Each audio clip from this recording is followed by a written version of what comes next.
Bien, entonces empecemos.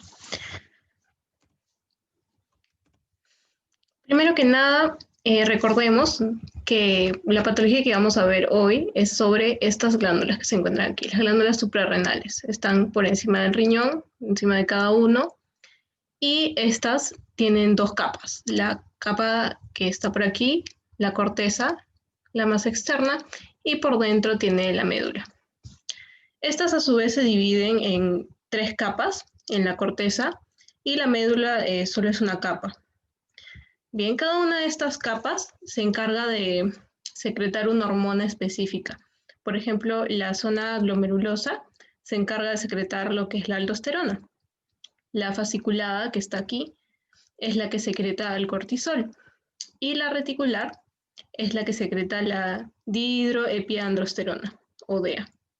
Y bueno, la médula adrenal que se encarga de formar epinefrina y norepinefrina.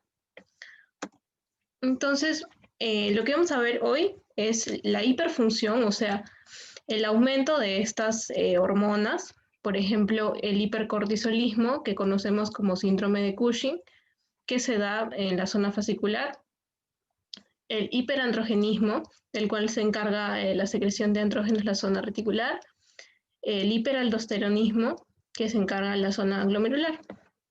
Y dentro de las hipofunciones o insuficiencias vamos a hablar sobre la suprarrenal primaria y secundaria.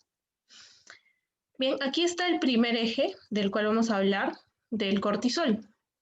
Vamos a ver que el cortisol se va a secretar primero a nivel del hipotálamo, la CRH. Esta hormona va a actuar a nivel de la adenipófisis y va a hacer que se secrete la ACTH. Y esta ACTH va a actuar a nivel de las glándulas suprarrenales, aumentando la secreción del cortisol. Este eje se va a activar frente a algún estrés, ya sea alguna enfermedad, estrés quirúrgico, estrés emocional o hipoglucemia.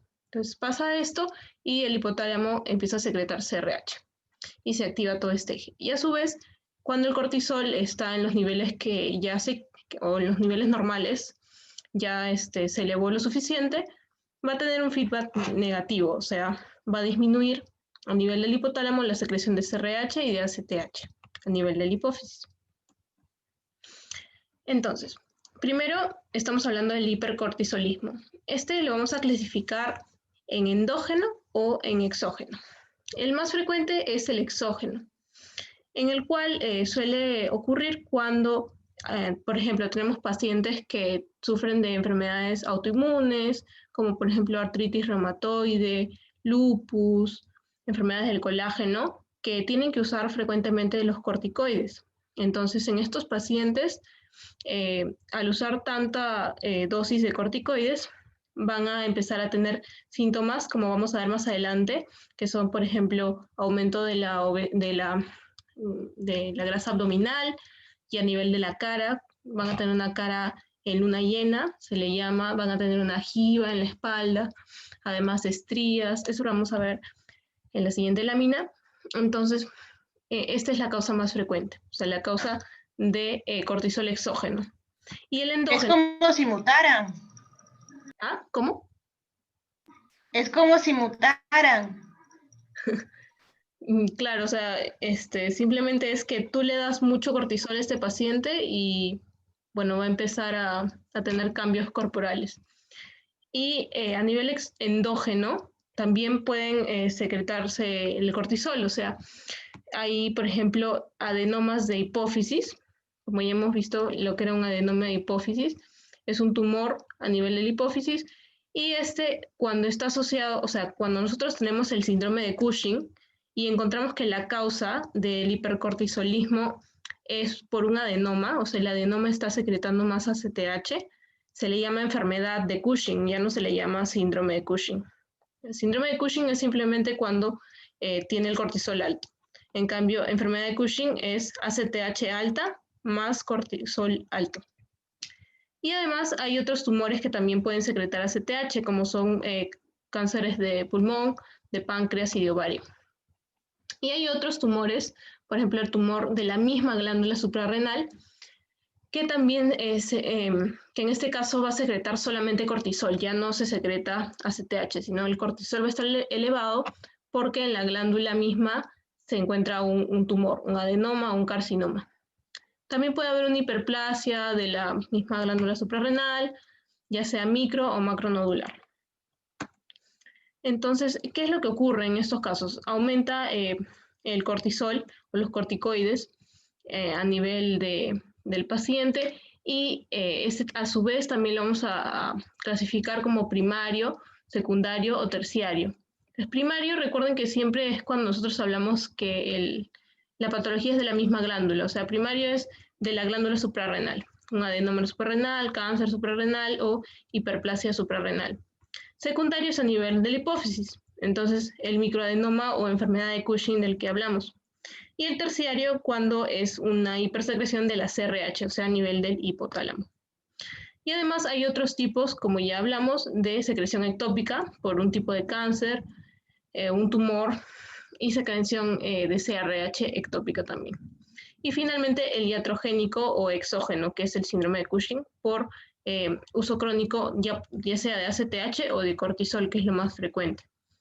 Y aquí vemos en esta imagen lo que es normal. Este es el eje que ya hemos visto y vemos que cuando existe, por ejemplo, una secreción de un foco ectópico, de repente de un cáncer de pulmón, ¿qué ocurre? Que solamente se va a elevar el cortisol, pero la CRH, por ejemplo, está disminuida, la CTH puede estar normal. En cambio, en la enfermedad de Cushing, lo que ocurre es que hay un tumor a nivel de la hipófisis. Entonces va a estar elevada la ACTH y por eso se eleva el cortisol. Y a su vez el cortisol va a hacer feedback negativo y la CRH se encuentra disminuida. En cambio, si tenemos un adenoma suprarrenal, o sea, aquí solamente está elevado el cortisol nuevamente, y como está elevado, el feedback negativo hace que la CRH y la ACTH estén bajos. Estos son los efectos que tiene el cortisol. Entonces, esto es lo que nos va a ayudar a ver qué es lo que pasa cuando está aumentado. Como vemos, lo que hace el cortisol es disminuir la masa muscular, disminuir la formación de hueso, disminuir tejido conjuntivo, inhibición de las respuestas inflamatorias, conservación del gasto cardíaco, estimulación y maduración del feto, aumenta la filtración glomerular y bueno, lo que nos interesa son estos, porque miren lo que va a ocurrir en estos pacientes. Cuando el paciente tiene exceso crónico de los corticoides, va a haber una redistribución de la grasa a nivel de la cara, como vemos aquí. Tiene una cara en luna llena. A nivel del cuello también se va a formar una jiba y en el tronco y el abdomen. Además va a haber aumento del catabolismo proteico. En las extremidades, o sea, los brazos y las piernas se encuentran disminuidos, pierden el tejido adiposo, o sea, el tejido se va a redistribuir casi todo a la cara, cuello y el abdomen. Y se pierde en las extremidades. Entonces vamos a ver a una persona bien gordita, pero con los brazos y las piernas bien delgaditas.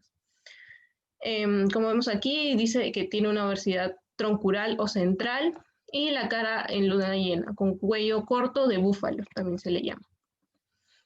En la clínica, lo más frecuente que vamos a encontrar en estos pacientes es eso, la obesidad central, la cara en luna llena, la grasa supraclavicular y la jiba. Además, los pacientes pueden tener rubicundez facial, o sea, la cara rojiza, estrías violáceas, que vamos a ver aquí, o que también se ven acá, estas estrías violáceas, por adelgazamiento de la piel y por poliglobulia. Y también los pacientes, en caso de que sean mujeres, van a mencionar que tienen más vello de lo normal o tienen acné que antes no tenían.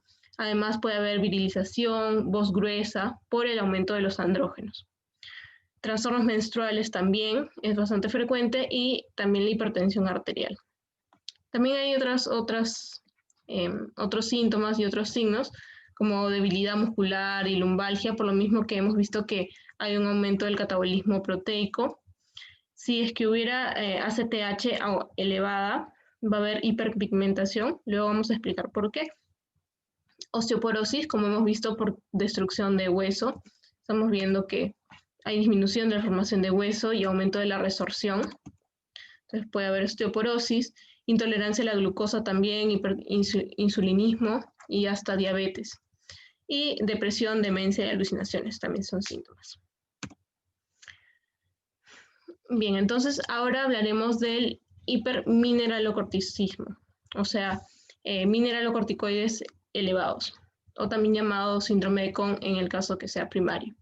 Si este es primario, las causas pueden ser el tumor adrenal, o sea, a nivel de la glándula, vamos a tener un tumor que secreta aldosterona. Puede ser por hiperplasia de la capa glomerular, que ya sabemos que es la que se encarga de secretar la aldosterona, y también hay un tipo de hiperaldosteronismo primario y familiar, que se llama síndrome de Sutherland, que bueno, no es muy frecuente. Entonces, en este caso, primero veamos lo normal.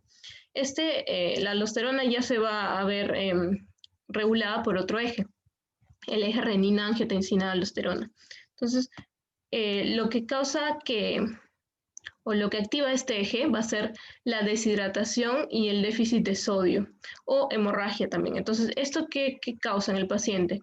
La disminución del nivel de sangre, o sea, hipovolemia o disminución de la presión arterial, o ambos. Entonces, cualquiera de estos dos son los que van a activar el eje.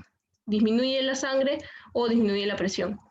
Esto va a activar las células yuxtaglomerulares de los riñones y va a haber un aumento de renina a nivel renal. Esa renina se encarga de convertir al angiotensinógeno en angiotensina 1. Y luego, gracias a la ECA, o enzima convertidora de angiotensina, secretada por el pulmón, esta se convierte en angiotensina 2. Y esta angiotensina 2 es la que se encarga de vasoconstricción arterial, o sea, aumentar la presión porque estaba baja, y aumentar el volumen sanguíneo. Esto porque aumenta el potasio en el líquido extracelular, hace vasoconstricción, y la aldosterona va a ser la encargada de, a nivel renal, aumentar la reabsorción de sodio y de agua. O sea, retiene sodio y agua para aumentar la presión, aumentar el volumen sanguíneo. Y aumenta además la secreción de potasio e hidrógeno. Entonces, cuando tenemos un exceso de aldosterona, ¿qué va a ocurrir? Que va a haber mayor retención de sodio y mayor retención de agua, entonces expansión del volumen circulante, y esto puede ocasionar hipertensión de grado variable. Este exceso de volemia además va a causar inhibición de la formación de la renina, secreción de péptidos diuréticos y rara vez en estos casos se puede presentar edema. Y va a haber hipopotasemia, como hemos visto, porque aumenta la secreción a nivel de la orina, o sea, se elimina potasio y se reabsorbe sodio, entonces hipopotasemia. En el caso del hiperaldosteronismo secundario o hiperrenémico, este va a ser por aumento de la concentración de renina en sangre. Esta renina aumenta la angiotensina 2 y esto estimula la producción de aldosterona, como ya hemos visto. Eso se puede producir por igual disminución del volumen circulante y por alteraciones renales. Eso ya lo explicamos. En cambio, en el primario que habíamos visto era por secreción directamente de la aldosterona. En este caso es por la renina elevada. Y en este hiperaldosteronismo va a haber retención de sodio y pérdida de potasio, como ya hemos hablado, y esto va a ocasionar la expansión de volumen, o sea, edema, ¿verdad? ¿Cómo evaluamos eso en el paciente? Que presionando la pierna del paciente se va a encontrar la fovea, que es como si dejáramos nosotros una huella en la pierna del paciente y esta no se borra. Ven que el paciente aquí le han presionado la pierna, han levantado el dedo y sigue hundida esa parte donde se ha presionado. Luego tenemos las insuficiencias suprarrenales. Entonces, en estos síndromes va a haber insuficiencia de las hormonas que ya hemos mencionado. Y estas pueden ser de distintos tipos. Aquí he puesto algunas, pero las que vamos a ver hoy son sobre todo la insuficiencia suprarrenal primaria y secundaria. Bien, la primaria es sobre todo causada por procesos autoinmunes, lo que es la enfermedad de Addison. En este caso va a haber destrucción de la glándula, igual por procesos autoinmunes, o sea, hay anticuerpos anti-glándula suprarrenal. La tuberculosis también es una de las causas más frecuentes y estas causas son mucho menos comunes.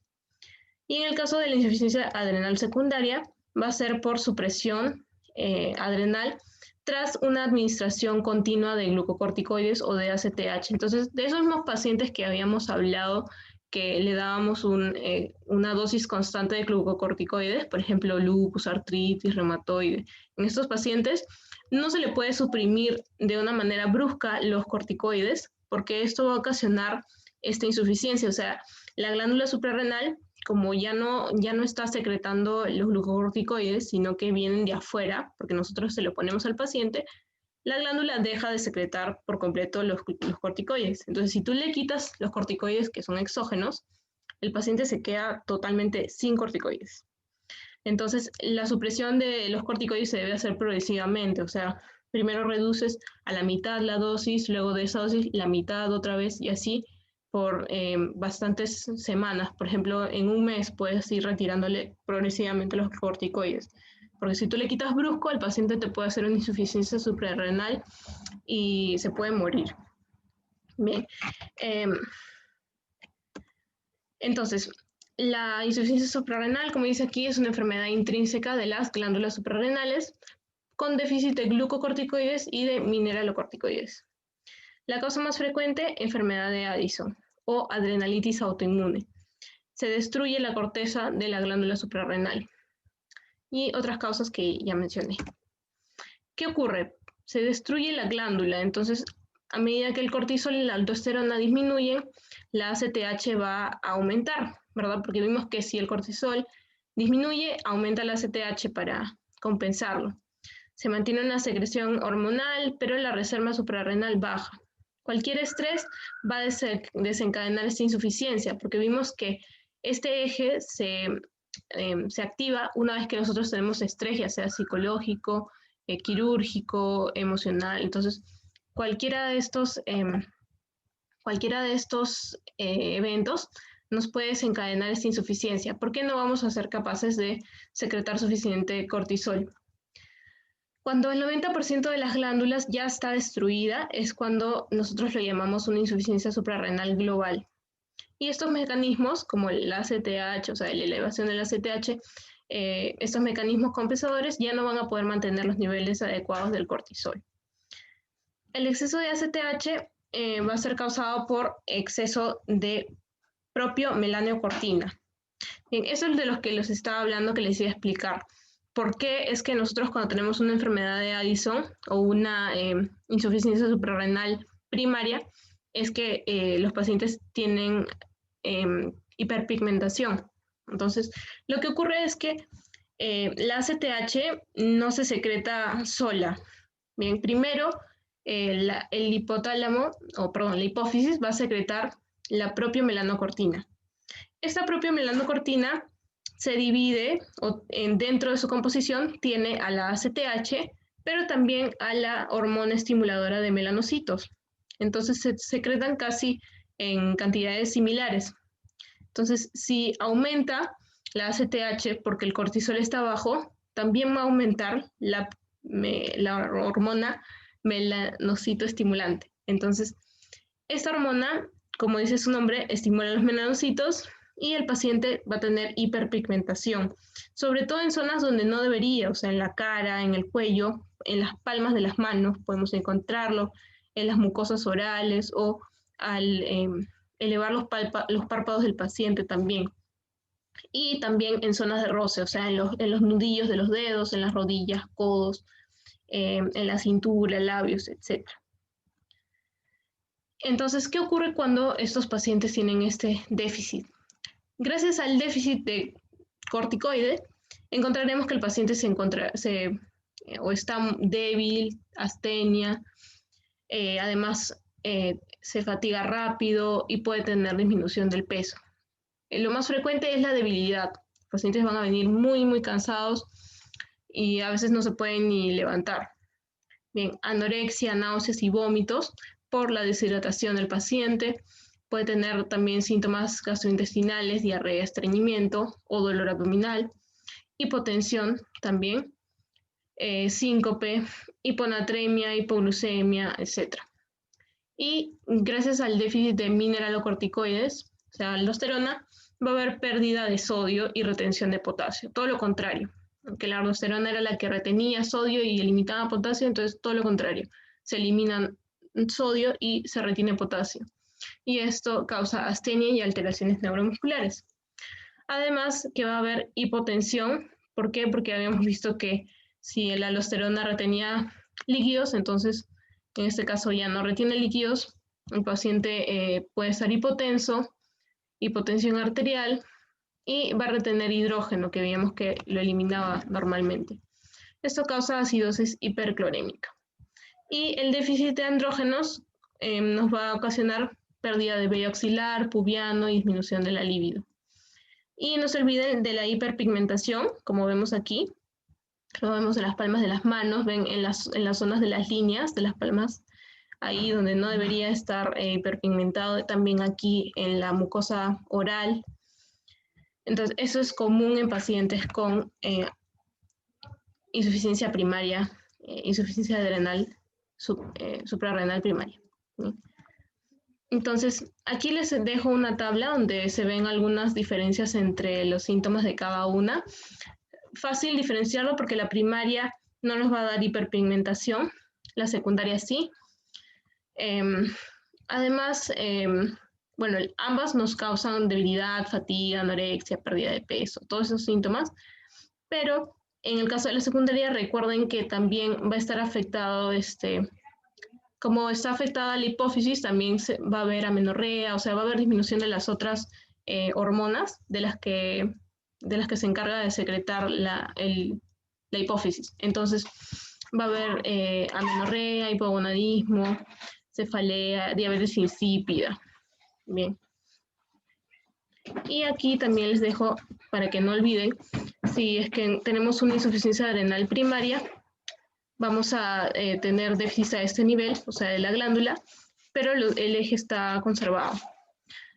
Si es una insuficiencia secundaria, va a estar afectada la hipófisis, va a estar disminuido los corticoides o esteroides a nivel de la glándula, y la CRH va a estar aumentada por el feedback negativo, o en este caso el feedback positivo. Y si está afectada el hipotálamo, van a estar disminuidas las 3 hormonas. Entonces, en una insuficiencia renal aguda, que es muy importante reconocer porque es una emergencia y realmente pone en riesgo la vida del paciente, veremos que las causas más comunes son hemorragias, como vemos aquí, hemorragias de la glándula adrenal. También puede ser por una insuficiencia adrenal crónica que está descompensada por cualquiera de estas cosas que habíamos visto. O sea, si hay una insuficiencia adrenal crónica, el paciente no va a poder reaccionar ante un estrés, ya sea de cualquier tipo, psicológico, trauma, como dice ahí, cirugías, infecciones, etc. Y otra causa es la supresión, que ya les mencioné, brusca de la corticoterapia crónica. Entonces, no se olviden de nunca, jamás quitarle los corticoides de una al paciente que ya ha tenido por lo menos unas 4 semanas de corticoterapia. Entonces, si ya el paciente ha tenido más de un mes con corticoterapia, debemos retirar estos progresivamente. Bien. La clínica de estos pacientes es una hipotensión resistente a las catecolaminas, pueden tener o van a venir deshidratados, hipotensos y finalmente harán un shock. Además, ya mencioné que pueden tener náuseas, vómitos, dolor y sobre todo bastante debilidad. Hasta pueden venir en coma los pacientes. Además, hiponatrémicos, hipercalémicos, hipercalcémicos y hipoglicémicos. En la insuficiencia secundaria o terciaria, los cuadros de hipotensión o sea, por shock van a ser raros. O sea, esta clínica se va a dar más en pacientes con insuficiencia primaria. Bien, porque en el caso de la secundaria o terciaria, el sistema renina-angiotensina se encuentra normal. Y eso sería todo, chicos. ¿Alguna pregunta?